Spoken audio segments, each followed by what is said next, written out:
ਤਾਂ ਮਹਾਰਾਜ ਜੀ ਨੇ ਕਿਹਾ ਸੀ, ਬਾਣੀ ਗਲਤ ਪੜ੍ਹਨ ਕਰਕੇ ਸਾਨੂੰ ਬਹੁਤ ਦੁੱਖ ਹੁੰਦਾ ਤੇ ਸਾਡੇ ਸਾਰੇ ਅੱਖਰ ਲਗਾ ਸਾਡੇ ਰੋਮ ਨੇ, ਸ਼ਬਦ ਅੰਗ ਹੈ, ਰਾਗ ਵੱਡੇ ਅੰਗ ਹਨ, ਇਸ ਵਾਸਤੇ ਬਾਣੀ ਸ਼ੁੱਧ ਪੜ੍ਹੋ।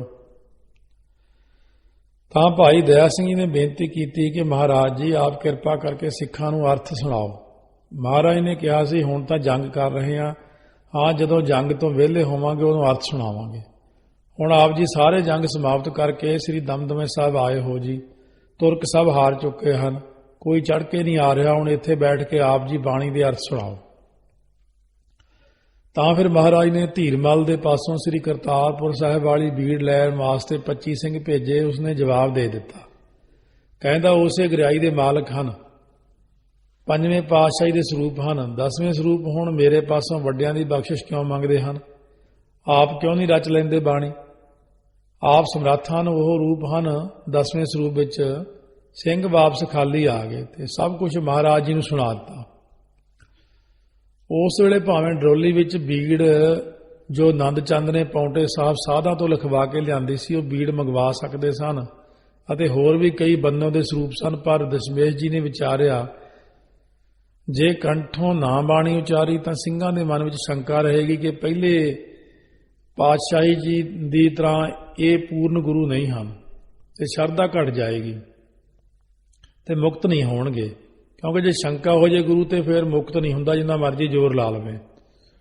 ਇਸ ਵਾਸਤੇ ਮਹਾਰਾਜ ਸਾਹਿਬ ਜੀ ਨੇ ਕਿਹਾ ਕੰਠੋਂ ਹੀ ਉਚਾਰਾਂਗੇ। ਆ ਜਿਹੜੇ ਹੁਣ ਸ਼ੰਕਾ ਕਰਦੇ ਨੇ, ਦਸਮ ਤੇ ਸ਼ੰਕਾ ਕਰਦੇ ਨੇ, ਗੁਰਬਾਣੀ ਤੇ ਸ਼ੰਕਾ ਕਰਦੇ ਨੇ, ਹੋਰ ਗੱਲਾਂ ਤੇ, ਉਹ ਪੱਤਰਾ ਕੱਟ ਦਿਓ ਵੀ ਮੁਕਤ ਹੋ ਜਾਣਗੇ, ਇਹ ਧਿਆਨ ਰੱਖਿਓ।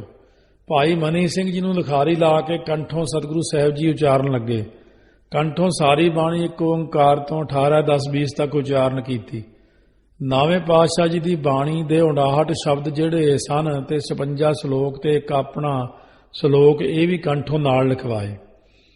ਇੱਕ ਦੋਹਰਾ ਆਪ ਜੀ ਦਾ ਹੈ। ਜਦੋਂ 9ਵੇਂ ਪਾਤਸ਼ਾਹ ਜੀ ਨੇ ਪਰਖਣ ਵਾਸਤੇ 10ਵੇਂ ਪਾਤਸ਼ਾਹ ਨੇ ਲਿਖਿਆ ਸੀ, 9ਵੇਂ ਪਾਤਸ਼ਾਹ ਨੇ ਬਚਨ ਕੀਤਾ 1429 ਤੇ ਅੰਗ ਤੇ ਆਉਂਦਾ ਹੈ, ਦੋਹਰਾ ਬਲ ਛੁਟ ਕਿਉ ਬੰਧਨ ਪਰੇ, ਕਛੂ ਨਾ ਹੋ ਤੇ ਉਪਾਏ, ਕਹੋ ਨਾਨਕ ਅਬੋਟ ਹਰ ਗਾਜਿਓ ਹੋ ਸਹਾਏ। 10ਵੇਂ ਪਾਤਸ਼ਾਹ ਨੇ ਤਾਂ ਉੱਤਰ ਵਿੱਚ ਲਿਖਿਆ ਸੀ, ਬਲ ਹੋਆ ਬੰਧਨ ਛੁਟੇ, ਸਭ ਕਿਛ ਹੋ ਤੂ ਪਾਏ, ਨਾਨਕ ਸਭ ਕਿਛ ਤੁਮਰੇ ਹਾਥ ਮੈਂ, ਤੁਮ ਹੀ ਹੋਤ ਸਹਾਏ। ਇਸ ਤੇ ਬਾਬਾ ਦੀਪ ਸਿੰਘ ਦੀ ਪਵਿੱਤਰ ਬੀੜ ਸ੍ਰੀ ਪਟਨੇ ਸਾਹਿਬ ਵਾਲੀ ਤੇ ਪਾਤਸ਼ਾਹੀ 10ਵੀਂ ਲਿਖਿਆ ਹੋਇਆ ਹੈ। ਅਤੇ ਭਾਈ ਮਨੀ ਸਿੰਘ ਵਾਲੀ 8 ਕੋਣਿਆਂ ਵਾਲੀ ਲਿਖੀ ਬੀੜ ਜਿਹੜੀ ਸ਼ਹੀਦਗੰਜ ਲਾਹੌਰ ਵਿੱਚ ਸੀ, ਉਹਦੇ ਵਿੱਚ ਮਹੱਲਾ 10ਵਾਂ ਲਿਖਿਆ ਹੋਇਆ ਸੀ। ਬਾਬਾ ਦੀਪ ਸਿੰਘ ਭਾਈ ਮਨੀ ਸਿੰਘ ਨੇ ਮਹੱਲਾ 10ਵਾਂ ਲਿਖਿਆ ਸੀ। ਇੱਥੇ ਇਹਨਾਂ ਦੋਹਾਂ ਮੁਖੀ ਸਿੰਘਾਂ ਦੀ ਆਪਣੀ ਲਿਖਤ ਹੈ, ਇਹਨਾਂ ਕਰਨੀ ਵਾਲਿਆਂ ਮਹਾਂਪੁਰਖਾਂ ਦੀ ਲਿਖਤ ਆ। ਉਹ ਗੁਰਪ੍ਰਤਾਪ ਵਿੱਚ ਵੀ ਲਿਖਿਆ ਕਿ 10ਵੇਂ ਪਾਤਸ਼ਾਹ ਜੀ ਨੇ ਇਹ ਦੋਹਰਾ ਉਚਾਰਿਆ ਤੇ ਫਿਰ ਮਹਾਰਾਜ ਸਾਹਿਬ ਜੀ ਨੂੰ ਗੁਰਿਆਈ ਬਖਸ਼ੀ ਸੀ 9ਵੇਂ ਪਾਤਸ਼ਾਹ ਦਿੱਲੀ ਵਿੱਚੋਂ। ਇਸ ਪ੍ਰਕਾਰ ਸਾਧ ਸੰਗਤ ਜੀ 9ਵੇਂ ਪਾਤਸ਼ਾਹ ਦੀ ਪਵਿੱਤਰ ਬਾਣੀ ਤੇ ਆਪਣਾ ਇੱਕ ਦੋਹਰਾ ਤੇ ਰਹਿ ਰਾਜ ਸ਼ਬਦ ਦੇ ਜਿਹੜੇ ਸ਼ਬਦ ਸੀ, 100 ਪੁਰਖ ਤੇ ਪਿਛਲੇ 3 ਚੜਾ ਕੇ ਸ੍ਰੀ ਗੁਰੂ ਗ੍ਰੰਥ ਸਾਹਿਬ ਜੀ 9 ਮਹੀਨੇ 9 ਦਿਨ 9 ਘੜੀਆਂ 9 ਪਲ ਵਿੱਚ ਸੰਪੂਰਨ ਕੀਤਾ। ਨਾਲੇ 48 ਸਿੰਘਾਂ ਦੇ ਕਹਿਣ ਤੋਂ ਅਰਥਾਂ ਦੀ ਟਕਸਾਲ ਤੋਰੀ ਸ੍ਰੀ ਦਮਦਮੇ ਸਾਹਿਬ ਜੀ ਵਿੱਚ ਸ੍ਰੀ ਗੁਰੂ ਗ੍ਰੰਥ ਸਾਹਿਬ ਦੇ ਅਰਥ ਪੜ੍ਹਾਏ, ਜਿਨ੍ਹਾਂ ਵਿੱਚੋਂ ਭਾਈ ਮਨੀ ਸਿੰਘ ਜੀ, ਭਾਈ ਦਇਆ ਸਿੰਘ ਜੀ, ਬਾਬਾ ਦੀਪ ਸਿੰਘ ਜੀ ਆਦਿ ਸਾਰੇ ਮੁਖੀ ਸਿੰਘਾਂ 48 ਸਿੰਘਾਂ ਦੇ ਨਾਮ ਗੁਰਮੁਖ ਪ੍ਰਕਾਸ਼ ਪੋਥੀ ਸੰਤਾਂ ਮਹਾਂਪੁਰਖਾਂ ਦੇ ਜੀਵਨ ਵਿੱਚ ਲਿਖੇ ਹੋਏ ਨੇ। ਉੱਥੇ ਸਾਧ ਸੰਗਤ ਜੀ ਉਹ ਸਾਰਿਆਂ ਸਿੰਘਾਂ ਦੇ ਤਾਈਂ ਪੜ੍ਹਾਉਣਾ ਕੀਤੇ ਹੈ। ਇਹ ਅਰਥ ਸਤਿਗੁਰੂ ਸਾਹਿਬ ਨੇ ਪੜ੍ਹਾਏ। ਜਦੋਂ ਸਮਾਪਤੀ ਕੀਤੀ ਅਰਥਾਂ ਦੀ, ਉਸ ਵਕਤ ਰਾਜਾ ਜੈ ਸਿੰਘ ਸਵਾਹੀ ਜੈਪੁਰ ਦਾ ਰਾਜਾ ਆਇਆ। ਉਸਨੇ ਬੇਨਤੀ ਕੀਤੀ, ਸੱਚੇ ਪਾਤਸ਼ਾਹ ਜੀ, ਮੈਂ ਸ੍ਰੀ ਗੁਰੂ ਹਰਕ੍ਰਿਸ਼ਨ ਸਾਹਿਬ ਜੀ ਦੇ ਤਾਈਂ ਨਰੰਗੇ ਦੇ ਕਹਿਣ ਤੋਂ ਦਿੱਲੀ ਬੁਲਾਇਆ ਸੀ।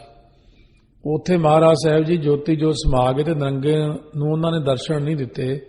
ਉਸਨੇ ਬੜਾ ਯਤਨ ਕੀਤਾ। ਜਦੋਂ ਮਹਾਰਾਜ ਸਾਹਿਬ ਜੀ ਜੋਤੀ ਜੋਤ ਸਮਾ ਗਏ ਸਨ, ਉਦੋਂ ਮਹਾਰਾਜ ਸਾਹਿਬ ਜੀ ਸਰੀਰ ਲੋਪ ਕਰ ਗਏ ਤੇ ਬੜਾ ਭਿਆਨਕ ਡਰ ਦਿਖਾਇਆ। ਇਹ ਕੌਤਕ ਕੀਤੇ, ਰੋਗੀਆਂ ਦੇ ਰੋਗ ਖਾਣ ਦਿੱਤੇ। ਜੇ ਮੈਂ ਨਾ ਲੈ ਜਾਂਦਾ ਤਾਂ ਗੁਰੂ ਸਾਹਿਬ ਜੀ ਨੌਜਵਾਨ ਹੁੰਦੇ ਤੇ ਦੁਨੀਆ ਨੂੰ ਹੋਰ ਤਾਰਦੇ, ਮੇਰੇ ਪਾਸੋਂ ਪਾਪ ਹੋਇਆ। ਮਹਾਰਾਜ ਸਾਹਿਬ ਜੀ ਕਹਿਣ ਲੱਗੇ, ਨਹੀਂ ਭਾਈ, ਸਤਿਗੁਰੂ ਸਾਹਿਬ ਜੀ ਤਾਂ ਸੁਤੰਤਰ ਸਨ, ਜਨਮ ਮਰਨ ਤੋਂ ਰਹਿਤ ਸਨ। ਆਪਣੀ ਕਲਾ ਨੂੰ ਆਪ ਹੀ ਜਾਣਦੇ ਸਨ। ਨਾਲੇ ਸਾਡੇ ਪਿਤਾ ਜੀ ਨੂੰ ਉਹਨਾਂ ਨੇ ਗੁਰਤਾ ਗੱਦੀ ਬਖਸ਼ਣੀ ਸੀ 1720 ਵਿਕਰਮੀ ਵਿੱਚ। ਸਾਡਾ ਅਵਤਾਰ 1723 ਵਿੱਚ ਹੋਣਾ ਸੀ। ਇਸ ਕਰਕੇ ਇਹ ਕਾਰਨ ਜਾਣ ਕੇ ਸ੍ਰੀ ਗੁਰੂ ਹਰਿਕ੍ਰਿਸ਼ਨ ਸਾਹਿਬ ਜੀ ਜੋਤੀ ਜੋਤ ਸਮਾਏ ਹਨ। ਇਹ ਸੁਣ ਕੇ ਕਹਿੰਦਾ ਜੀ ਮੇਰਾ ਸੰਸਾ ਨਹੀਂ ਜਾਂਦਾ, ਦਿਲ ਫੜਿਆ ਹੋਇਆ, ਮੈਥੋਂ ਪਾਪ ਹੋ ਗਿਆ। ਮਹਾਰਾਜ ਜੀ ਕਹਿਣ ਲੱਗੇ ਚੰਗਾ। ਸ੍ਰੀ ਗੁਰੂ ਗ੍ਰੰਥ ਸਾਹਿਬ ਜੀ ਉਚਾਰਨ ਕੀਤਾ। ਉਸ ਵੇਲੇ 1762 ਬਿਕਰਮੀ 23 ਸਾਵਣ ਸੀ। ਕਹਿੰਦੇ ਆਪਾਂ ਐਂ ਕਰਦੇ ਸ੍ਰੀ ਗੁਰੂ ਗ੍ਰੰਥ ਸਾਹਿਬ ਦਾ ਅਖੰਡ ਪਾਠ ਸਾਹਿਬ ਕਰਵਾਉਂਦੇ ਹਾਂ, ਨਾਲੇ ਕਥਾ ਪੂਰੀ ਹੋ ਗਈ ਹੈ, ਨਾਲੇ ਸ੍ਰੀ ਅਖੰਡ ਪਾਠ ਹੋ ਜਾਏਗਾ। ਇਸ ਰਾਜੇ ਨੇ ਵੀ ਇਹ ਸ੍ਰੀ ਅਖੰਡ ਪਾਠ ਸੁਣਿਆ। ਸਤਿਗੁਰੂ ਸਾਹਿਬ ਜੀ ਨੇ ਖੜੇ ਹੋ ਕੇ ਸਾਰਾ ਸ੍ਰੀ ਅਖੰਡ ਪਾਠ ਆਪ ਸ਼ਰਵਣ ਕੀਤਾ ਸੀ। ਮਹਾਰਾਜ ਸਾਹਿਬ ਜੀ ਨੇ 5 ਅਖੰਡ ਪਾਠੀ ਲਾਏ, ਸ਼ੁੱਧ ਪਾਠ ਕਰਨ ਵਾਲੇ। ਕੇਸਾਂ ਸਹਿਤ ਇਸ਼ਨਾਨ ਕਰਾ ਕੇ ਲਾਉਂਦੇ ਸੀ ਪਾਠੀਆਂ ਨੂੰ।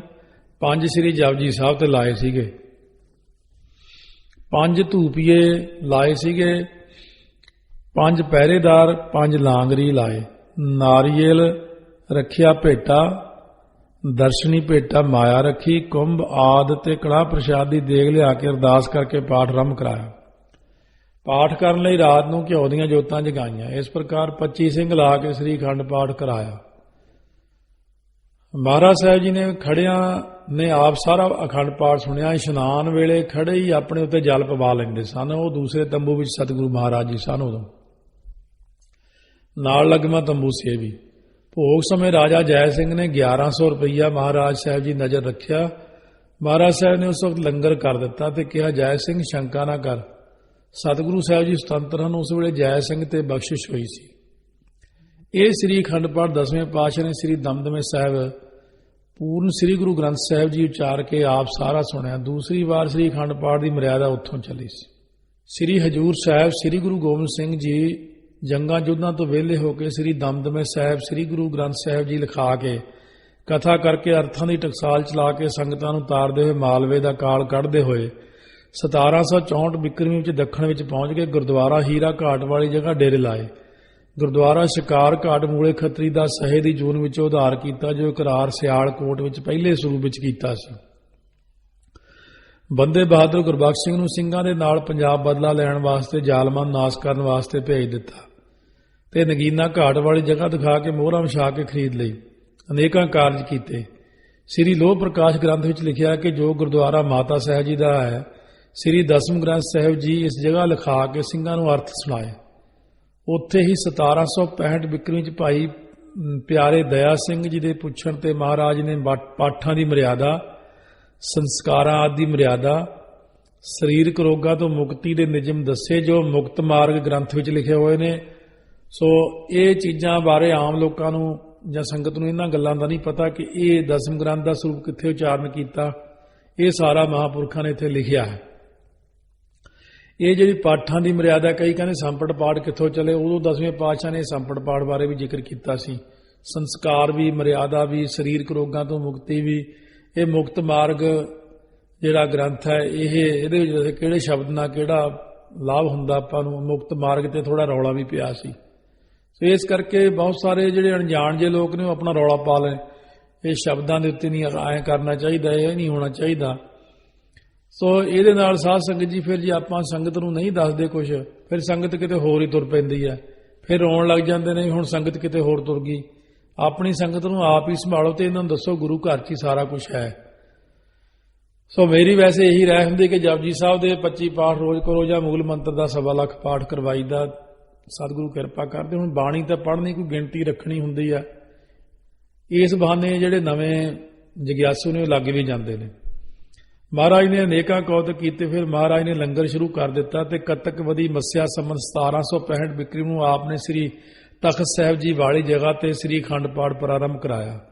ਮਰਿਆਦਾ ਸਾਰੀ ਸ੍ਰੀ ਦਮਦਮਾ ਸਾਹਿਬ ਵਾਲੀ ਰੱਖੀ। ਮਹਾਰਾਜ ਸਾਹਿਬ ਨੇ ਚਿੱਟਾ ਪੁਸ਼ਾਕਾ ਪਹਿਨ ਕੇ ਸਾਰਾ ਪਾਠ ਇੱਕ ਚੌਂਕੜੇ ਬੈਠ ਕੇ ਸੁਣਿਆ। ਹਜੂਰ ਸਾਹਿਬ ਇਸ਼ਨਾਨ ਉੱਥੇ ਹੀ ਕਰ ਲੈਂਦੇ, ਜਲ ਉੱਪਰ ਪਵਾ ਲੈਂਦੇ ਸੀ। ਸੋ ਸਾਧ ਸੰਗਤ ਜੀ, ਕੱਤਕ ਸੁਦੀ ਦੂਜ ਸੰਮਤ 1765 ਬਿਕਰਮੀ ਨੂੰ ਸੁਬਾਹ ਸ੍ਰੀ ਅਖੰਡ ਪਾਠ ਦਾ ਭੋਗ ਪਾਇਆ। ਉਪਰੰਤ ਜਪਜੀ ਸਾਹਿਬ ਪੜ੍ਹ ਕੇ ਅਰਦਾਸ ਸੋਧ ਕੇ ਪੰਜਾਂ ਸਿੰਘਾਂ ਨੂੰ ਭਾਈ ਗੁਰਬਖਸ਼ ਸਿੰਘ ਜੀ, ਜਿਨ੍ਹਾਂ ਦਾ ਸ਼ਹੀਦਗੰਜ ਸ੍ਰੀ ਅਕਾਲ ਤਖਤ ਸਾਹਿਬ ਦੇ ਪਿੱਛੇ ਤੇ 30,000 ਅਬਦਾਲੀ ਫੌਜ ਦਾ ਮੁਕਾਬਲਾ ਕੀਤਾ, ਦੂਸਰੇ ਤਾਬਿਆ ਖੜੇ ਸੀ ਬਾਬਾ ਦੀਪ ਸਿੰਘ ਜੀ ਸ਼ਹੀਦ। ਤੀਸਰੇ ਸਨ ਪਿਆਰੇ ਭਾਈ ਧਰਮ ਸਿੰਘ ਜੀ ਪਿਆਰਿਆਂ ਵਿੱਚੋਂ। ਚੌਥੇ ਭਾਈ ਸੇਵਾ ਸਿੰਘ ਜੀ ਸੇਵਾਦਾਰ ਸ੍ਰੀ ਹਜੂਰ ਸਾਹਿਬ ਦੇ। ਪੰਜਵੇਂ ਭਾਈ ਹਰ ਸਿੰਘ ਜੀ ਸਤਿਗੁਰੂ ਸਾਹਿਬ ਜੀ ਦੀ ਰੋਜ਼ ਦੀ ਡਾਇਰੀ ਲਿਖਦੇ। ਇਹਨਾਂ ਪੰਜਾਂ ਸਿੰਘਾਂ ਨੂੰ ਸ੍ਰੀ ਗੁਰੂ ਗ੍ਰੰਥ ਸਾਹਿਬ ਦੇ ਸਨਮੁਖ ਤਾਬਿਆ ਖੜੇ ਕਰਕੇ 5 ਪੈਸੇ ਨਲੇਰ ਸ੍ਰੀ ਗੁਰੂ ਗ੍ਰੰਥ ਸਾਹਿਬ ਜੀ ਅੱਗੇ ਰੱਖ ਕੇ ਮੱਥਾ ਟੇਕਿਆ। 5 ਪ੍ਰਕਰਮਾਂ ਕੀਤੀਆਂ। ਗੁਰਤਾ ਗੱਦੀ ਦਾ ਤਿਲਕ ਸ੍ਰੀ ਗੁਰੂ ਗ੍ਰੰਥ ਸਾਹਿਬ ਨੂੰ ਲਾਇਆ। ਤਿਲਕ ਚੰਦਨ ਤੇ ਸੁੱਚੇ ਕੇਸਰ ਦਾ ਲਾਇਆ। ਆਗਿਆ ਕੀਤੀ। ਆਗਿਆ ਭਈ ਅਕਾਲ ਕੀ ਤਬੀ ਚਲਾਇਓ ਪੰਥ ਸਭ ਸਿੱਖਣ ਕੋ ਹੁਕਮ ਹੈ ਗੁਰੂ ਮਾਨਿਓ ਗ੍ਰੰਥ। ਗੁਰੂ ਗ੍ਰੰਥ ਜੀ ਮਾਨਿਓ ਪ੍ਰਗਟ ਗੁਰਾਂ ਕੀ ਦੇਹ ਜੋ ਪ੍ਰਭ ਕੋ ਮਿਲਿਓ ਚਾਹੇ ਖੋਜ ਸ਼ਬਦ ਮੈਂ ਲੇਹ। ਰਾਜ ਕਰੇਗਾ ਖਾਲਸਾ ਕੀ ਰਹੇ ਨਾ ਕੋਏ ਖੁਆਰ ਹੋਏ ਸਭ ਮਿਲेंगे ਬਚੇ ਸ਼ਰਨ ਜੋ ਹੋਏ। ਗੁਰਤਾ ਗੱਦੀ ਸ੍ਰੀ ਗੁਰੂ ਗ੍ਰੰਥ ਸਾਹਿਬ ਨੂੰ ਬਖਸ਼ੀ ਤੇ ਸਭ ਸੰਗਤਾਂ ਨੂੰ ਸ੍ਰੀ ਗੁਰੂ ਗ੍ਰੰਥ ਸਾਹਿਬ ਦੇ ਚਰਨੀ ਪਾਇਆ।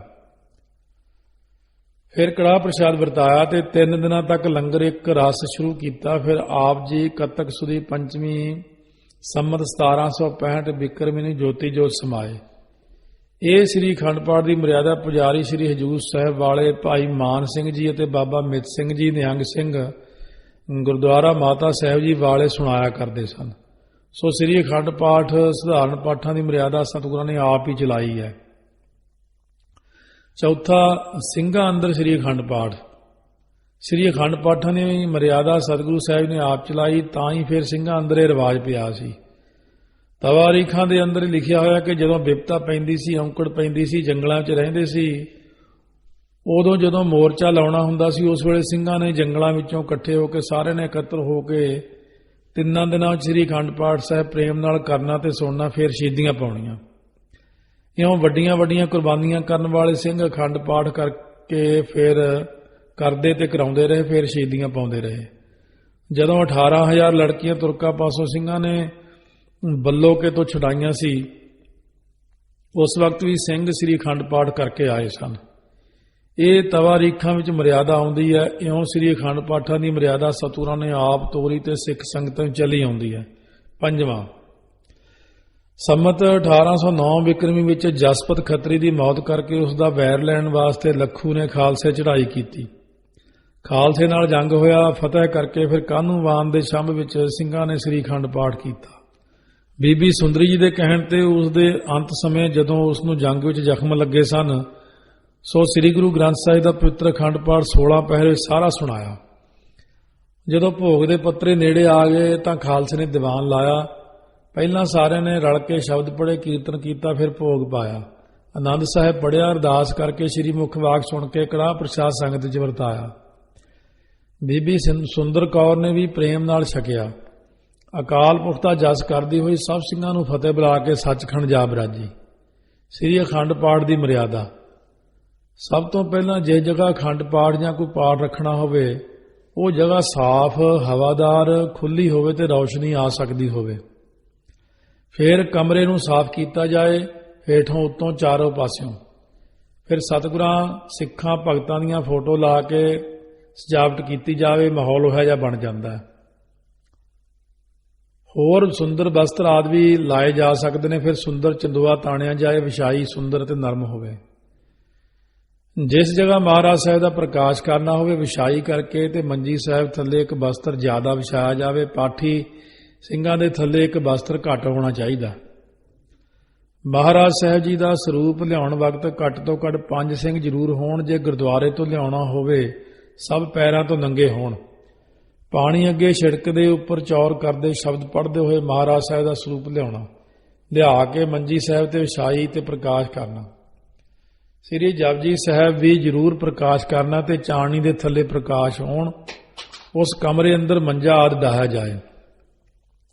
ਸ੍ਰੀ ਅਖੰਡ ਪਾਠ ਕਰਨ ਵਾਸਤੇ ਜਿਤਨੇ ਸਿੰਘ ਲਾਏ ਜਾਣ, ਪਾਠੀ, ਪਹਿਰੇਦਾਰ, ਲਾਂਗਰੀ, ਧੂਪੀਏ ਸਭ ਅੰਮ੍ਰਿਤਧਾਰੀ ਰਹਿਤ ਵਾਲੇ, ਬਾਣੀ ਦੇ ਨਿਯਮੀ, ਕੁਰੈਤਾਂ ਤੋਂ ਬਚੇ ਹੋਣ। ਅਖੰਡ ਪਾਠੀ ਸਿੰਘ ਤੇ ਜਪਜੀ ਸਾਹਿਬ ਵਾਲੇ ਸ਼ੁੱਧ ਪਾਠ ਕਰਨ ਵਾਲੇ ਸੰਪਰਦਾਈ ਪਾਠੀ ਹੋਣ। ਮਹਾਰਾਜ ਸਾਹਿਬ ਦਾ ਹੁਕਮ ਹੈ 5 ਪ੍ਰਮਾਣ 5 ਪ੍ਰਧਾਨ, 1 ਸਿੱਖ, 2 ਸਾਧ ਸੰਗ, 5 ਪਰਮੇਸ਼ਰ। ਭਾਈ ਗੁਰਦਾਸ ਜੀ 13ਵੀਂ ਵਾਰ ਦੇ ਉਚਾਰ ਦੇ ਪੌੜੀ 19ਵੀਂ 'ਚ। ਸੋ 5 ਅਖੰਡ ਪਾਠੀ, 5 ਜਪਜੀ ਸਾਹਿਬ ਵਾਲੇ, 5 ਧੂਪੀਏ। ਜਿਹੜੇ ਮੂਲ ਮੰਤਰ ਦਾ ਹੀ ਪਾਠ ਕਰਦੇ ਰਹਿਣ ਜਿੰਨਾ ਚਿਰ ਬੈਠਣਾ। 5 ਪਹਿਰੇਦਾਰ ਵਾਹਿਗੁਰੂ ਸਿਮਰਨ ਕਰਦੇ ਰਹਿਣ। 5 ਲਾਂਗਰੀ। ਇਹ ਅਸਲ ਅਖੰਡ ਪਾਠ ਦੀ ਮਰਿਆਦਾ ਹੈ। ਪਹਿਲਾਂ ਅਸੀਂ ਵੀ ਮਹਾਂਪੁਰਖਾਂ ਵਾਲੇ ਪਾਠ ਕਰਦੇ ਰਹੇ, ਉਦੋਂ ਸਾਡੇ ਦੇਖਦੇ ਹਾਂ 5 ਪਾਠੀ, 5 ਜਪਜੀ ਸਾਹਿਬ ਵਾਲੇ, 5 ਜਿਹੜੇ ਜਥੇ ਸਿਆਣੇ ਬਜ਼ੁਰਗ ਹੁੰਦੇ ਉਹ ਧੂਫ ਦੇ ਉੱਤੇ ਬਹਿਣਾ, ਭਾਵ ਸਮੱਗਰੀ ਪਾਈ ਜਾਣੀ ਧੂਫ ਦੀ। ਦੇਗ ਵਾਲੇ ਬੜੇ ਰਹਿਤੀਏ ਸਿੰਘ ਹੁੰਦੇ ਸਾਰੇ ਜਾਣੇ, ਇਹ ਮਰਿਆਦਾ ਪੂਰੀ। ਲੰਗਰ ਬਣਾਉਣ ਵਾਲੇ ਵੀ ਸਿੰਘ ਲੰਗਰ ਆਪ ਬਣਾਉਂਦੇ ਹੁੰਦੇ ਸਨ। 10ਵੇਂ ਪਾਤਸ਼ਾਹ ਸ੍ਰੀ ਗੁਰੂ ਗੋਬਿੰਦ ਸਿੰਘ ਨੇ ਸ੍ਰੀ ਦਮਦਮਾ ਸਾਹਿਬ ਅਖੰਡ ਪਾਠ ਤੇ ਪਾਠੀ ਸਿੰਘਾਂ ਨੂੰ ਕੇਸਾਂ ਸਹਿਤ ਇਸ਼ਨਾਨ ਕਰਾ ਕੇ ਹੁਕਮ ਕੀਤਾ ਸੀ। ਸੌਚ ਹੋ ਕੇ ਇਸ਼ਨਾਨ ਕਰਨਾ। ਜਦੋਂ ਵੀ ਸੁੱਤੇ ਉੱਠੋ ਤਾਂ ਵੀ ਇਸ਼ਨਾਨ ਕਰਕੇ ਪਾਠ ਤੇ ਲੱਗਣਾ। ਅੱਧੀ ਰਾਤ ਤੋਂ ਬਾਅਦ ਇਸ਼ਨਾਨ ਕਰਕੇ ਹੀ ਪਾਠ ਕਰਨ ਬੈਠਣਾ। ਜਿਸ ਸਮੇਂ ਵੀ ਸਿੰਘ ਜੰਗਲ ਮੈਦਾਨ ਜਾਵੇ, ਚਾਹੇ ਸਹਿਜ ਪਾਠ, ਚਾਹੇ ਅਖੰਡ ਪਾਠ, ਚਾਹੇ ਸੁਤੇ ਸਤਿਗੁਰੂ ਗ੍ਰੰਥ ਸਾਹਿਬ ਦੇ ਦਰਸ਼ਨ ਕਰਨੇ ਹੁਣ, ਤਾਬਿਆ ਸਜਣਾ ਹੋਵੇ, ਇਸ਼ਨਾਨ ਕੀਤੇ ਬਿਨਾਂ ਨਹੀਂ ਬੈਠਣਾ। ਇਸ਼ਨਾਨ ਅਤਿਅੰਤ ਜ਼ਰੂਰੀ ਹੈ। ਸੁਤੇ ਸਿੱਧ ਹਜ਼ੂਰੀ ਜਾਣ ਲੱਗਿਆਂ ਸਾਫ਼ ਪਾਣੀ ਨਾਲ 5 ਇਸ਼ਨਾਨਾਂ ਕਰਨਾ। ਗੋਡਿਆਂ ਤਾਈਂ ਚਰਨ ਧੋਣੇ, ਚੂੜਾ ਕਰਨਾ, ਚਿਹਰਾ ਧੋਣਾ, ਹੱਥ ਧੋਣੇ ਆਦਿਕ। ਸੁੱਤੇ ਉੱਠ ਕੇ ਇਸ਼ਨਾਨ ਕਰਨ ਨਾਲ ਦਲਿੱਦਰ, ਆਲਸ, ਨੀਂਦ ਆਦਿ ਸਭ ਲੈ ਜਾਂਦੇ ਨੇ। ਐਸੀ ਸੁਚਮਤਾਈ ਨਾਲ ਪਾਠ ਵਿੱਚ ਲੱਗਣਾ। ਪੱਤਰਾ ਸੱਜੇ ਹੱਥ ਨਾਲ ਫੜ ਕੇ ਦੋਹਾਂ ਹੱਥਾਂ ਨਾਲ ਪਲਟਣਾ। ਥਿੰਦੇ ਤੇ ਗਿੱਲੇ ਹੱਥ ਨਹੀਂ ਲਾਉਣੇ। ਮੂੰਹ ਆਦਿ ਨੂੰ ਹੱਥ ਲਾ ਕੇ ਫਿਰ ਖਾਰਸ਼ ਕਰਕੇ ਸਰੂਪ ਨੂੰ ਹੱਥ ਨਾ ਲਾਵੇ। ਜੇ ਲਾਵੇ ਤਾਂ ਹੱਥ ਧੋ ਲਵੇ। ਹੱਥ ਧੋ ਕੇ ਫੇਰ ਲਾਉਣੇ। ਕੱਪੜੇ ਨਾਲ ਖਾਰਸ਼ ਕਰੇ ਜਿਹੜਾ ਗਲ ਵਿੱਚ ਪਰਨਾ ਹੁੰਦਾ ਹੈ। ਚੌਂਕੜੀ ਮਾਰ ਕੇ ਬੈਠੇ ਤੇ ਉੱਪਰ ਪਰਨਾ ਰੱਖੇ। ਮਹਾਰਾਜ ਸਾਹਿਬ ਜੀ ਦੀ ਮੰਜੀ ਸਾਹਿਬ ਦੇ ਥੱਲੇ ਚੌਂਕੜੀ ਮਾਰ ਕੇ ਨਾ ਬੈਠੇ। ਖੁਰਾਕ ਨਰਮ ਖਾਣੀ, ਗੰਢਾ ਲਸਣ ਆਦਿਕ ਨਹੀਂ ਖਾਣਾ, ਜਿਸ ਕਰਕੇ ਬਦਬੂ ਆਲਸ ਆਦਿ ਨਾ ਹੋਏ। ਸਰੀਰ ਪਵਿੱਤਰ ਰਹੇ। ਜੇ ਕਦੇ ਸਰੀਰ ਅਪਵਿੱਤਰ ਹੋ ਜਾਏ ਤਾਂ ਸਣੇ ਕਿਰਸੀ ਇਸ਼ਨਾਨ ਕਰਨਾ। ਬਸਤਰ ਨਵੇਂ ਧੋਤੇ ਪਾਉਣੇ।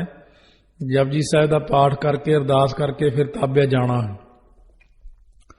ਪਾਠ ਆਰੰਭ ਕਰਨ ਵਕਤ ਅਰਦਾਸ ਉਦੋਂ ਕਰਨੀ ਜਦੋਂ ਸਾਰੇ ਪਾਠੀ ਹਾਜ਼ਰ ਹੋਣ ਅਤੇ ਅਖੰਡ ਪਾਠ ਪਰ ਆਰੰਭ ਕਰਨ ਤੋਂ ਪਹਿਲਾਂ ਦੇਸੀ ਘਿਓ ਦਾ ਕੜਾਹ ਪ੍ਰਸ਼ਾਦ ਹਜ਼ੂਰੀ ਵਿੱਚ ਹੋਣਾ ਚਾਹੀਦਾ ਹੈ ਅਤੇ ਅਰਦਾਸ ਤੋਂ ਪਹਿਲਾਂ ਠੰਡਾ ਹੋਣਾ ਚਾਹੀਦਾ। ਸ੍ਰੀ ਜਪਜੀ ਸਾਹਿਬ ਜ਼ਰੂਰ ਨਾਲ ਕਰਨਾ ਹੈ ਅਤੇ ਨਾਰੀਅਲ, ਕੁੰਭ, ਦਰਸ਼ਨੀ ਭੇਟਾ ਹਾਜ਼ਰ ਕਰਨੀ। ਧੂਪ ਅੱਠੇ ਪੈਰ ਧਕਾਉਣੀਆਂ ਤੇ ਰਾਤ ਨੂੰ ਜੋਤਾਂ ਘਿਓ ਦੀਆਂ ਜਗਾਉਣੀਆਂ। ਕੜਾਹ ਪ੍ਰਸ਼ਾਦ ਤੇ ਸਾਰਾ ਆਨੰਦ ਸਾਹਿਬ ਪੜ੍ਹਨਾ। ਪਿੱਛੇ ਕੜਾਹ ਪ੍ਰਸ਼ਾਦ ਦੀ ਮਰਿਆਦਾ ਵਿੱਚ ਆਪਾਂ ਦੱਸ ਹੀ ਆਏ ਹਾਂ। ਸ਼ਬਦ ਕੀਰਤਨ ਕਰਕੇ ਅਰਦਾਸ ਕੀਤੀ ਜਾਵੇ। ਸ੍ਰੀ ਮੁਖ ਵਾਕ ਲੈ ਕੇ ਫਿਰ ਸ੍ਰੀ ਜਪਜੀ ਸਾਹਿਬ ਦਾ ਪਾਠ, ਅਖੰਡ ਪਾਠ ਆਰੰਭ ਕੀਤਾ ਜਾਏ। ਕਈ ਅਰਦਾਸ ਕਰਨ ਤੋਂ ਪਹਿਲਾਂ ਸ੍ਰੀ ਮੁਖ ਵਾਕ ਲੈਂਦੇ ਨੇ ਤੇ ਜਪਜੀ ਸਾਹਿਬ ਮਗਰੋਂ ਪੜ੍ਹਦੇ ਨੇ ਤੇ ਅਰਦਾਸ ਪੂਰੀ ਹੋਈ ਤੋਂ ਪਹਿਲਾਂ ਹੀ ਬਹਿ ਜਾਂਦੇ ਨੇ। ਇਉਂ ਯੋਗ ਨਹੀਂ। ਅਰਦਾਸੇ ਵਿੱਚ ਸਾਰਿਆਂ ਨੇ ਖੜੋਣਾ। ਪਹਿਲਾਂ ਅਰਦਾਸ ਹੋਵੇ, ਫਿਰ ਹੁਕਮਨਾਮਾ, ਫਿਰ ਹੁਕਮ ਲੈ ਕੇ ਪਾਠ ਮਹਾਰਾਜ ਸਾਹਿਬ ਦਾ ਪ੍ਰਾਰੰਭ ਕਰਨਾ ਹੈ। ਜਦੋਂ ਸਾਰਾ ਜਪਜੀ ਸਾਹਿਬ ਦਾ ਪਾਠ ਪੂਰਾ ਹੋ ਜਾਏ ਉਸ ਵਕਤ ਕੜਾਹ ਪ੍ਰਸ਼ਾਦ ਸੰਗਤਾਂ 'ਚ ਵਰਤਾਉਣਾ ਚਾਹੀਦਾ ਤੇ ਪ੍ਰਸ਼ਾਦ ਹਰ ਵਕਤ ਵਰਤਾਉਂਦੇ ਰਹਿਣਾ ਚਾਹੀਦਾ। ਜਦੋਂ ਵੀ ਕੋਈ ਆਵੇ ਉਸ ਨੂੰ ਕੜਾਹ ਪ੍ਰਸ਼ਾਦ ਵਰਤਾਓ। ਪਾਠ ਲਗਾਤਾਰ ਦਿਨ ਰਾਤ ਹੋਵੇ। ਉੱਚੀ ਸੁਰ ਨਾਲ ਬੋਲ ਕੇ ਸੁਣਾਉਣਾ। ਹੋ ਰਹੇ ਸ੍ਰੀ ਅਖੰਡ ਪਾਠ ਦੇ ਪਾਸ ਗੱਲਾਂ ਨਹੀਂ ਕਰਨੀਆਂ। ਪਾਠੀ ਬਦਲੀ ਕਰੇ ਤਾਂ ਸਤਿਕਾਰ ਨਾਲ ਤਾਬਿਆ ਸੱਜ ਕੇ ਨਾਲ ਹੀ ਤੁਕ ਪੜ੍ਹਨ ਲੱਗ ਜਾਏ। ਪਹਿਲਾ ਪਾਠੀ ਕੁਝ ਤੁਕਾਂ ਪਾਠ ਕਰੀ ਜਾਵੇ ਤਾਂ ਜੋ ਨਵਾਂ ਪਾਠੀ ਸਿੰਘ ਚੰਗੀ ਤਰ੍ਹਾਂ ਚੱਲ ਰਹੀ ਤੁਕ ਪੜ੍ਹ ਕੇ ਪਾਠ ਸ਼ੁਰੂ ਕਰ ਲਵੇ। ਅੱਖਰ ਵੇਖ ਕੇ ਸ਼ੁੱਧ ਪਾਠ ਕਰੇ। ਇੱਧਰ ਉੱਧਰ ਨਾ ਵੇਖੇ। ਜੇ ਤੁਕ ਗਲਤ ਪੜ੍ਹੀ ਜਾਵੇ ਤਾਂ ਦੂਜੀ ਵਾਰ ਪੜ੍ਹ ਕੇ ਸ਼ੁੱਧ ਕਰ ਲੈਣੀ ਅਤਿਅੰਤ ਜ਼ਰੂਰੀ ਹੈ। ਨਹੀਂ ਤਾਂ ਇੱਕ ਤੋਂ ਵਧੇਕ ਵਾਰ ਤੁਕ ਨਾ ਪੜ੍ਹੋ। 16 ਪਹਿਰਾਂ ਵਿੱਚ ਭੋਗ ਪੈਣਾ ਚਾਹੀਦਾ। ਰਾਤ ਵਕਤ ਜੋਤਾਂ ਅਚਨਚੇਤ ਬੁੱਝ ਜਾਣ ਤਾਂ ਖੰਡਣ ਤੋਂ ਹੋਣ ਤੋਂ ਬਚਣ ਲਈ ਐਸਾ ਪ੍ਰਬੰਧ ਜ਼ਰੂਰ ਹੋਣਾ ਚਾਹੀਦਾ ਕਿ ਫਰਕ ਨਾ ਪਵੇ। ਪਾਠੀ ਪਾਸ ਬੈਟਰੀ ਜ਼ਰੂਰ ਰੱਖਣੀ ਚਾਹੀਦੀ ਹੈ ਤਾਂ ਕਿ ਜੋਤ ਬੁੱਝ ਜਾਣ ਸਮੇਂ ਪਾਠੀ ਉਸ ਤੋਂ ਰੌਸ਼ਨੀ ਦਾ ਲਾਭ ਲੈ ਸਕੇ ਤੇ ਪਾਠ ਖੰਡਿਤ ਨਾ ਹੋਵੇ। ਜਿਹੜੀ ਤੁਕ ਮੁੱਖ ਵਿੱਚ ਹੋਵੇ ਉਹ ਹੀ ਵਾਰ-ਵਾਰ ਪੜ੍ਹੀ ਜਾਓ ਜਿੰਨਾ ਚਿਰ ਜੋਤਾਂ ਜਗਾ ਕੇ ਰੌਸ਼ਨੀ ਨਾ ਹੋਵੇ। ਜੇ ਅਚਾਨਕ ਇਹੋ ਜਿਹੀ ਕਈ ਵਾਰ ਗੱਲ ਹੋ ਜਾਂਦੀ ਹੈ, ਜਿਹੜੀ ਤੁਕ ਪੜ੍ਹਦੇ ਰਹੀਏ ਉਹ ਪੜ੍ਹਦੇ ਰਹੋ ਜਦ ਤੱਕ ਲਾਈਟ ਦਾ ਇੰਤਜ਼ਾਮ ਨਹੀਂ ਹੋ ਜਾਂਦਾ। ਕਈ ਵਾਹਿਗੁਰੂ ਵਾਹਿਗੁਰੂ ਕਰਨ ਲੱਗ ਜਾਂਦੇ ਨੇ, ਕਈ ਯਾਦ ਹੋਵੇ ਤਾਂ ਅੱਗੇ ਹੀ ਪੜ੍ਹੀ ਜਾਂਦੇ ਨੇ। ਇਹ ਠੀਕ ਨਹੀਂ। ਪਾਠ ਦੇ ਹਜ਼ੂਰ ਦੋਨੋਂ ਵਕਤ ਕੀਰਤਨ ਤੇ ਸ਼ਾਮ ਨੂੰ ਰਹਿ ਰਾਸ ਤੇ ਕੀਰਤਨ ਸੋਹਲੇ ਦਾ ਪਾਠ ਹੋਵੇ। ਮੱਧ ਇਸੇ ਪ੍ਰਕਾਰ ਜਦੋਂ ਪਾਠ ਮੱਧ ਵਿੱਚ ਆ ਜਾਵੇ, ਕੜਾਹ ਪ੍ਰਸ਼ਾਦ ਹਾਜ਼ਰ ਲਿਆ ਕੇ ਸਾਰਾ ਆਨੰਦ ਸਾਹਿਬ ਪੜ੍ਹ ਲੈਣਾ ਤਾਂ ਉਦੋਂ ਭੋਗ ਲਾਉਣਾ। ਕਈ ਧਨਾਸਰੀ ਰਾਗ ਵਿੱਚ ਹੀ ਪੋਠੋ ਹਾਰੀ ਮੱਧ ਲਾ ਦਿੰਦੇ ਨੇ, ਕਈ ਸੂਹੀ ਰਾਗ ਜਾ ਕੇ ਲਾਉਂਦੇ ਨੇ। ਇਹ ਠੀਕ ਨਹੀਂ। ਜਦੋਂ ਰਾਗ ਜੈਸਰੀ 'ਚ ਪੰਨਾ 705 ਵਾਰ ਆਰੰਭ ਹੋਵੇ, ਆਦ ਪੂਰਨ, ਮੱਧ ਪੂਰਨ ਇਹ ਤੁਕ ਗ੍ਰੰਥੀ ਦੇ ਮੁਖ ਵਿੱਚ ਹੋਵੇ ਉਦੋਂ ਅਰਦਾਸੀ ਨੇ ਖੜੋ ਕੇ ਇੱਕ ਓੰਕਾਰ ਸ੍ਰੀ ਵਾਹਿਗੁਰੂ ਜੀ ਕੀ ਫਤਿਹ ਪੜ੍ਹਨਾ। ਇਸ ਪ੍ਰਕਾਰ ਅਰਦਾਸ ਆਰੰਭ ਕਰਨੀ ਹੈ। ਸਾਧ ਸੰਗਤ ਜੀ, ਜੇ ਮਹਾਰਾਜ ਜੀ ਮੱਧ ਵਿੱਚ ਆਪ ਦੇ ਸਰੂਪ ਦਾ ਅਖੰਡ ਪਾਠ ਆਇਆ, ਕਿਰਪਾ ਕਰਕੇ ਨਿਰਵਿਘਨਤਾ ਸਹਿ ਸੰਪੂਰਨ ਹੋਵੇ, ਇਹ ਅਰਦਾਸ ਕਰਨੀ ਹੈ। ਅਰਦਾਸ ਵਕਤ ਇੱਕ ਸਿੰਘ ਚੌਰ ਕਰਦਾ ਰਹੇ, ਫਿਰ ਪਾਠ ਵਿੱਚ ਹੋ ਰਹੇ ਸਾਰੇ ਸ਼ਬਦ ਨੂੰ ਸੁਣ ਕੇ ਅਰਦਾਸ ਕੜਾਹ ਪ੍ਰਸ਼ਾਦ ਵਰਤਾਉਣਾ। ਭੋਗ, ਜਦੋਂ ਮਹਾਰਾਜ ਸਾਹਿਬ ਦਾ ਭੋਗ ਆ ਜਾਏ, 9ਵੇਂ ਪਾਤਸ਼ਾਹ ਸ਼ਲੋਕਾਂ ਤੋਂ ਪਹਿਲਾਂ ਕੜਾਹ ਪ੍ਰਸ਼ਾਦ ਮਹਾਰਾਜ ਜੀ ਦੀ ਹਜ਼ੂਰੀ ਵਿੱਚ ਆਉਣਾ ਚਾਹੀਦਾ ਹੈ ਤੇ ਸਾਰਾ ਆਨੰਦ ਸਾਹਿਬ ਦਾ ਪਾਠ ਹੋਣਾ ਚਾਹੀਦਾ ਹੈ। ਮਹਾਰਾਜ 10ਵੇਂ ਪਾਤਸ਼ਾਹ ਨੇ ਕਿਹਾ ਹੈ ਇਹ ਬਚਨ 9ਵੇਂ ਪਾਤਸ਼ਾਹ ਜੀ ਦੀ ਬਾਣੀ ਚੜ੍ਹਾ ਕੇ ਕਿ 9ਵੇਂ ਪਾਤਸ਼ਾਹੀ ਸ਼ਲੋਕਾਂ ਤੋਂ ਪਹਿਲਾਂ ਕੜਾਹ ਪ੍ਰਸ਼ਾਦ ਮਹਾਰਾਜ ਸਾਹਿਬ ਦੀ ਹਜ਼ੂਰੀ ਵਿੱਚ ਹੋਣਾ ਚਾਹੀਦਾ ਹੈ ਤੇ ਦੋ ਸਿੰਘ ਮਿਲ ਕੇ ਉੱਚੀ ਸੁਰ ਨਾਲ ਪਾਠ ਦਾ ਭੋਗ ਰਾਗਮਾਲਾ ਸਮੇਤ ਪਾਉਣ ਤੇ ਫਿਰ 18 10 20 ਮਗਰੋਂ ਸੰਪੂਰਨ ਸ੍ਰੀ ਜਪਜੀ ਸਾਹਿਬ ਦਾ ਪਾਠ ਮਹਾਰਾਜ ਸਾਹਿਬ ਤੋਂ ਪੜ੍ਹ ਕੇ ਕਰਨਾ। ਧਾਰ ਪ੍ਰੇਮ ਗੁਰ ਗ੍ਰੰਥ ਕਾ ਪਾਠ ਕਰੇ ਮਨ ਲਾਏ, ਰਾਗਮਾਲਾ ਪੜ੍ਹ ਪ੍ਰੇਮ ਸੋ ਭੋਗ ਜਪਜੀ ਤੇ ਪਾਏ। ਮੁਕਤ ਮਾਰਗ ਵਿੱਚ ਲਿਖਿਆ। 10ਵੇਂ ਪਾਤਸ਼ਾਹੀ ਤੋਂ ਭਾਈ ਦਇਆ ਸਿੰਘ ਜੀ ਨੇ ਪੁੱਛਿਆ ਸੀ ਪਾਠ ਦੀ ਮਰਿਆਦਾ ਕੀ ਹੋਣੀ ਚਾਹੀਦੀ, ਤਾਂ ਮਹਾਰਾਜ ਨੇ ਦੱਸਿਆ ਭਾਈ ਖੁਸ਼ੀ ਦਾ ਜਿਹੜਾ ਪਾਠ ਹੋਵੇ ਉਹਦੇ ਤੇ ਸ੍ਰੀ ਜਪਜੀ ਸਾਹਿਬ ਦਾ ਸਾਰਾ ਪਾਠ ਹੋਣਾ ਚਾਹੀਦਾ। ਭੋਗ ਪ੍ਰਾਰੰਭ ਕਰਨ ਤੋਂ ਲੈ ਕੇ ਅਰਦਾਸ ਹੋਣ ਤੱਕ ਇੱਕ ਸਿੰਘ ਚੌਰ ਕਰਦਾ ਰਹੇ ਤੇ ਪੋਥੀ ਦੇ ਪਾਠ ਸ੍ਰੀ ਜਪਜੀ ਸਾਹਿਬ ਦਾ ਭੋਗ ਵੀ ਸ੍ਰੀ ਅਖੰਡ ਪਾਠ ਦੇ ਨਾਲ ਹੀ ਪਾ ਦੇਣਾ। ਇਹ ਧਿਆਨ ਰੱਖਣਾ ਹੈ ਪੋਥੀ ਵਾਲੇ ਨੇ। ਜਦੋਂ ਅਖੰਡ ਪਾਠ ਸਾਹਿਬ ਤੋਂ ਬਾਅਦ ਜਪਜੀ ਸਾਹਿਬ ਗ੍ਰੰਥੀ ਸਿੰਘ ਉਦੋਂ ਪ੍ਰਾਰੰਭ ਕਰਦਾ ਹੈ, ਇਹ ਧਿਆਨ ਪੋਥੀ ਵਾਲਾ ਰੱਖੇ ਕਿ ਨਾਲ ਜਪਜੀ ਸਾਹਿਬ ਦਾ ਪਾਠ ਜਿਹੜਾ ਉਹ ਕਰੀ ਜਾਵੇ ਤੇ ਬਰਾਬਰੀ ਭੋਗ ਪੈ ਜਾਏ ਦੋਨਾਂ ਦਾ। ਇਹਦੇ ਵਿੱਚ ਸ੍ਰੀ ਅਖੰਡ ਪਾਠ ਦੀ ਸਮਾਪਤੀ ਤੋਂ ਬਾਅਦ ਉਸ ਵੇਲੇ ਅਰਦਾਸ ਕਰਨੀ ਹੈ। ਹਰ ਅਰਦਾਸ ਵਕਤ ਸਭ ਪਾਠੀ ਸਿੰਘ ਹਾਜ਼ਰ ਹੋਣ। ਅਰਦਾਸ ਨਾਲ ਹੀ ਆਰੰਭ ਤੋਂ ਸਮਾਪਤੀ ਵੇਲੇ ਵੀ ਅਰਦਾਸ ਕਰਕੇ ਕੜਾਹ ਪ੍ਰਸਾਦ ਵਿੱਚ ਕਿਰਪਾਨ ਭੇਟਾ ਕਰਨੀ, ਫਿਰ ਹੁਕਮ ਲੈਣਾ। ਅਖੰਡ ਪਾਠ ਦੀ ਸਮਾਪਤੀ ਤੇ ਇੱਕ ਰੁਮਾਲਾ ਤੇ 2 ਪਲਕਾਂ ਸ੍ਰੀ ਗੁਰੂ ਗ੍ਰੰਥ ਸਾਹਿਬ ਜੀ ਉੱਤੇ ਇੱਕ ਪੋਥੀ ਤੇ ਚੜਾਉਣਾ ਅਤੇ ਪਾਠੀ ਸਿੰਘਾਂ ਵਾਸਤੇ ਬਸਤਰ ਤੇ ਮਾਇਆ ਜਥਾ ਸ਼ਕਤ ਭੇਟਾ ਕਰੇ। ਆਰਤੀ ਉਚਾਰਨੀ, ਦੀਵੇ ਨਹੀਂ ਬਾਲਣੇ, ਕੇਵਲ ਸ਼ਬਦ ਪੜ੍ਹਨੇ ਤੇ ਕੀਰਤਨ ਕਰਨਾ, ਫਿਰ ਕੜਾਹ ਪ੍ਰਸ਼ਾਦ ਵੰਡਣਾ ਤੇ ਖੁੱਲ੍ਹਾ ਲੰਗਰ ਕਰਨਾ। ਅਖੰਡ ਪਾਠ ਆਰੰਭ ਕਰਨ ਵਕਤ ਤੋਂ ਹੀ ਪ੍ਰੇਮ ਸਹਿਤ ਲੰਗਰ ਟੁੱਟ ਵਰਤਾਏ, ਆਏ ਗਏ ਪ੍ਰਾਣੀ ਨੂੰ ਤ੍ਰਿਪਤ ਕਰਕੇ ਭੇਜੇ। ਗੁਰਮੁਖ ਸਿੱਖ ਸਾਧੂ ਬਿਹੰਗਮ ਆਦਿ ਦੀ ਸੇਵਾ ਕਰਨੀ। ਭੋਗ ਤੋਂ ਬਾਅਦ ਕੜਾਹ ਪ੍ਰਸ਼ਾਦ ਵਰਤਾ ਕੇ ਮਹਾਰਾਜ ਜੀ ਨੂੰ ਸੁਖਾਸਨ ਕਰ ਦੇਣਾ ਚਾਹੀਏ। ਕੀਰਤਨ ਦੀ ਭੇਟਾ ਕਰੇ। ਜੇ ਕਿਸੇ ਹੋਰ ਥਾਂ ਤੋਂ ਸਰੂਪ ਲਿਆਂਦਾ ਹੋਵੇ ਤਾਂ 5.25 ਰੁਪਏ ਇਹ ਪੁਰਾਣੀ ਮਰਿਆਦਾ ਹੋਣਾ, 51 ਜਾਂ 101 ਰੁਪਈਆ ਘੱਟੋ ਘੱਟ ਹੋਣਾ ਚਾਹੀਦਾ। 5.25 ਰੁਪਏ ਭੇਟਾ ਕਰਨੀ ਤੇ 5 ਸਿੰਘਾਂ ਦੇ ਮਹਾਰਾਜ ਨੇ ਨਾਲ ਜਾਣਾ। ਇਸ ਪ੍ਰਕਾਰ ਸ੍ਰੀ ਅਖੰਡ ਪਾਠ ਦੀ ਮਰਿਆਦਾ ਆਪ ਸਤਿਗੁਰਾਂ ਨੇ ਤੋਰੀ ਹੈ। ਸੰਪਟ ਪਾਠ, ਜਿਹੜਾ ਸਾਧਾਰਨ ਸੰਪਟ ਤੇ ਅਖੰਡ ਸੰਪਟ ਹੈ, ਪਿਆਰੇ ਦਇਆ ਸਿੰਘ ਜੀ ਦੀ ਰਚਨਾ ਦੁਆਰਾ ਮੁਕਤ ਮਾਰਗ ਗ੍ਰੰਥ ਵਿੱਚ ਆਉਂਦਾ ਹੈ ਕਿ ਸੰਪਟ ਸ਼ਬਦ ਸ਼ਬਦ ਤੇ ਕਰੇ। ਅਤੀ ਕਠਿਨ ਕਾਰਜ ਹੋਵੇ ਤਾਂ ਤੁਕ ਤੁਕ ਤੇ ਸੰਪਟ ਕਰੇ। ਜਿੱਥੇ ਵੀ ਡੰਡੀਆਂ ਆ ਜਾਣ ਉੱਥੇ ਹੀ ਸੰਪਟ ਲਾਉਣਾ। ਮੂਲ ਮੰਤਰ ਜਾਂ ਮਹਾ ਮੰਤਰ ਤੇ ਗੁਰ ਮੰਤਰ ਸਭ ਸੰਪਟਾਂ ਦੇ ਨਾਲ ਲਾਉਣਾ। ਆਰੰਭ ਕਰਨ ਵਕਤ 5 ਵਾਰ ਵਾਹਿਗੁਰੂ ਕਹਿ ਕੇ 5 ਵਾਰ ਸੰਪਟ ਲਾਉਣਾ ਤੇ ਭੋਗ ਪੈਣ ਤੇ 18 10 20 ਤੇ 5 ਵਾਰ ਸੰਪਟ ਲਾਉਣਾ। ਆਰੰਭ ਤੇ ਭੋਗ ਤੇ ਸ਼ਬਦ ਕੀਰਤਨ ਕਰਨਾ। ਰੋਜ਼ ਧੂਪ ਦੀਪ ਆਰਤੀ ਦੇ ਸ਼ਬਦ ਪੜ੍ਹਨੇ ਨੇ। ਪਹਿਲਾਂ 5 ਵਾਰ ਪੜ੍ਹ ਕੇ ਫਿਰ ਸ਼ਬਦ ਜਾਂ ਤੁਕ ਜਿੱਥੇ ਸੰਪਟ ਲਾਉਣਾ ਹੋਵੇ ਉਹ ਪੜ੍ਹੇ, ਫਿਰ 2 ਵਾਰ ਸੰਪਟ, ਫਿਰ ਤੁਕ ਜਾਂ ਸ਼ਬਦ, ਫਿਰ 2 ਵਾਰ ਸੰਪਟ, ਇਸ ਤਰ੍ਹਾਂ ਲਾਈ ਜਾਣਾ। ਦੁਬਾਰਾ ਫਿਰ ਕਹਿੰਦੇ ਆਪਾਂ ਪਹਿਲਾਂ 5 ਵਾਰ ਪੜ੍ਹ ਕੇ ਫਿਰ ਸ਼ਬਦ ਜਾਂ ਤੁਕ ਜਿੱਥੇ ਸੰਪਟ ਲਾਉਣਾ ਉਹ ਪੜ੍ਹੇ, ਫਿਰ 2 ਵਾਰ ਸੰਪਟ, ਫਿਰ ਤੁਕ ਜਾਂ ਸ਼ਬਦ, ਫਿਰ 2 ਵਾਰ ਸੰਪਟ, ਇਸ ਤਰ੍ਹਾਂ ਲਾਈ ਜਾਣਾ। ਪਹਿਲਾ ਸੰਪਟ ਸਧਾਰਨ। ਜੇ ਸੰਪਟ ਸਹਿਜ ਪਾਠ ਕਰੇ ਤਾਂ 40 ਦਿਨ ਵਿੱਚ ਕਰੇ ਅਤੇ ਆਦ ਵਿੱਚ ਕੜਾਹ ਪ੍ਰਸ਼ਾਦ ਕਰਨਾ, ਮੱਧ ਵਿੱਚ ਕੜਾਹ ਪ੍ਰਸ਼ਾਦ ਕਰਨਾ ਤੇ ਭੋਗ ਸਮੇਂ ਕੜਾਹ ਪ੍ਰਸ਼ਾਦ ਕਰਨਾ। 18 ਪੱਤਰੇ ਰੋਜ਼ ਕਰੇ ਸੰਪਟ ਲਾ ਕੇ, ਫਿਰ ਉਹ ਹੀ 18 ਪੱਤਰੇ ਸਹਿਜ ਪਾਠ ਕਰੇ। ਇਹ ਧਿਆਨ ਦੇ ਲੈਣਾ। 18 ਪੱਤਰੇ ਸੰਪਟ ਦੇ ਹੋਣਗੇ, 18 ਹੀ ਸਹਿਜ ਪਾਠ ਨਾਲ ਹੋਣਗੇ। ਆਰੰਭ ਕਰਨ ਵੇਲੇ 5 ਪੌੜੀਆਂ ਤੱਕ ਸੰਪਟ ਲਾ ਕੇ ਪਾਠ ਕਰਕੇ ਕੜਾਹ ਪ੍ਰਸ਼ਾਦ ਵਰਤਾਉਣਾ। ਪਾਠ ਦਾ ਭੋਗ ਪੈਣ ਤੇ ਜਪਜੀ ਸਾਹਿਬ ਵੀ ਉਸੇ ਤਰ੍ਹਾਂ ਸਾਰਾ ਜਾਂ 5 ਪੌੜੀਆਂ ਸੰਪਟ ਨਾਲ ਕਰੇ ਜਾਂ 40 ਦਿਨਾਂ ਵਿੱਚ ਪੂਰਾ ਕਰੇ। ਆਦ ਮੱਧ ਅੰਤ ਇਸ ਤੇ ਕੜਾਹ ਪ੍ਰਸ਼ਾਦ ਕਰਨਾ। 18 ਪੱਤਰੇ ਸਿੱਖ ਰੋਜ਼ ਕਰਕੇ ਬਿਰਾਜੇ। ਪਹਿਲਾਂ ਸੁਖਾਸਣ ਨਾ ਕਰੇ ਤੇ ਪਹਿਲਾਂ ਵਿੱਚੋਂ ਨਾ ਉੱਠੇ। ਹਰ ਰੋਜ਼ ਧੂਪ ਦੀਪ ਤੇ ਰਹਿਰਾਸ ਤੇ ਕੀਰਤਨ ਸੁਰ ਦਾ ਉੱਥੇ ਪਾਠ ਹੋਣਾ ਚਾਹੀਦਾ। ਇਉਂ 40 ਦਿਨਾਂ ਵਿੱਚ ਪਾਠ ਕਰੇ ਜੋ ਕਾਰਜ ਚਾਹੇ ਸੋ ਸਿੱਧ ਹੋ ਜਾਏਗਾ। ਸੰਪਟ ਅਖੰਡ ਪਾਠ। ਦੂਜਾ ਸੰਪਟ ਅਖੰਡ ਪਾਠ ਹੈ। ਕਈ ਸ਼ਬਦ ਤੇ ਲਾਉਂਦੇ ਨੇ, ਇੱਕ ਸ਼ਬਦ ਪੜ੍ਹ ਕੇ 2 ਸੰਪਟ ਪੜ੍ਹਨੇ, ਫਿਰ ਸ਼ਬਦ ਪੜ੍ਹਨਾ, ਫਿਰ 2 ਵਾਰ ਸੰਪਟ। ਜਿਵੇਂ ਬਾਬਾ ਸ਼ਾਮ ਸਿੰਘ ਜੀ ਦੇ ਡੇਰੇ ਸ੍ਰੀ ਅੰਮ੍ਰਿਤਸਰ ਸਾਹਿਬ ਸ਼ਬਦ ਉੱਤੇ ਹੁੰਦੇ ਹਨ, ਇਸ ਪ੍ਰਕਾਰ ਕਈ ਸੰਪਟ ਪੜ੍ਹ ਤੁਕ ਤੇ ਕੀਤੇ ਜਾਂਦੇ ਹਨ। ਇੱਕ ਓੰਕਾਰ ਤੋਂ ਗੁਰਪ੍ਰਸਾਦ ਤੱਕ ਵਾਹਿਗੁਰੂ ਨਾਲ ਲਾ ਕੇ ਉਹ 10 ਦਿਨਾਂ ਜਾਂ 11 ਦਿਨਾਂ 'ਚ ਹੁੰਦਾ ਹੈ। ਜੇ ਸੰਪਟ ਮੂਲ ਮੰਤਰ ਨਾਨਕ ਹੋਸੀ ਵੀ ਸੱਚ ਵਾਹਿਗੁਰੂ ਤੱਕ ਰੱਖੀਏ ਤਾਂ 15-16 ਦਿਨਾਂ ਵਿੱਚ ਪਾਠ ਹੁੰਦਾ। ਜੇ ਚਾਚਰੀ ਛੰਤ ਵੈ ਪ੍ਰਸਾਦ ਗੋਬਿੰਦੇ ਤੋਂ ਨਿਰਨਾਮੇ ਅਕਾਮੇ ਤੱਕ ਮੂਲ ਮੰਤਰ ਸਮੇਤ ਸੰਪਟ ਪਾਠ ਰੱਖ ਲਈਏ ਤਾਂ 24 ਜਾਂ 25 ਦਿਨਾਂ ਵਿੱਚ ਪਾਠ ਪੂਰਾ ਹੁੰਦਾ। ਵਾਹਿਗੁਰੂ ਹਰ ਇੱਕ ਨਾਲ ਲਾਉਣਾ ਹੈ ਤੇ ਜਪਜੀ ਸਾਹਿਬ ਵੀ ਜ਼ਰੂਰ ਨਾਲ ਰੱਖਣਾ ਹੈ। ਮਰਿਆਦਾ ਸਾਰੀ ਸ੍ਰੀ ਅਖੰਡ ਪਾਠ ਵਾਲੀ ਹੈ। 5 ਅਖੰਡ ਪਾਠੀ, 5 ਜਪਜੀ ਸਾਹਿਬ ਦੇ ਪਾਠੀ, 5 ਧੂਪੀਏ, 5 ਪਹਿਰੇਦਾਰ, 5 ਲਾਂਗਰੀ ਆਦਿ ਤੇ ਧੂਪ ਕੁੰਭ ਨਾਰੀਅਲ ਜੋਤਾਂ ਆਦਿ ਮਰਿਆਦਾ ਅਖੰਡ ਪਾਠ ਵਾਲੀ ਕਰਨੀ। ਕੜਾਹ ਪ੍ਰਸ਼ਾਦ ਲਿਆ ਕੇ ਆਨੰਦ ਸਾਹਿਬ ਸਾਰਾ ਪੜ੍ਹਨਾ, ਕੀਰਤਨ ਕਰਨਾ, ਅਰਦਾਸ ਕਰਕੇ ਮੁੱਖ ਵਾਕ ਲੈਣਾ, ਫਿਰ 5 ਵਾਰ ਸੰਪਟ ਪੜ੍ਹਨਾ। ਫਿਰ ਇੱਕ ਓੰਕਾਰ ਤੋਂ ਗੁਰਪ੍ਰਸਾਦ ਤੱਕ ਪੜ੍ਹ ਕੇ 2 ਵਾਰ ਸੰਪਟ ਲਾਉਣਾ। ਫਿਰ ਜਪ ਪੜ੍ਹ ਕੇ 2 ਵਾਰ ਸੰਪਟ ਲਾਉਣਾ, ਭਾਵ ਜਿੱਥੇ ਡੰਡੀਆਂ ਆਉਣ ਉੱਥੇ ਹੀ 2 ਸੰਪਟ ਲਾਉਣੇ। ਛੰਤ, ਸ਼ਲੋਕ, ਪੌੜੀ, ਮਹੱਲਾ 5ਵਾਂ, ਸ਼ਲੋਕ ਮਹੱਲਾ ਪਹਿਲਾ, ਸ਼ਬਦ ਤੇ ਸੰਪਟ ਲਾਉਣੇ ਆ। ਇਸੇ ਪ੍ਰਕਾਰ ਸਾਰਾ ਪਾਠ ਕਰਨਾ। ਸੰਪਟ ਨਾਮ ਡੱਬੇ ਦਾ ਹੈ।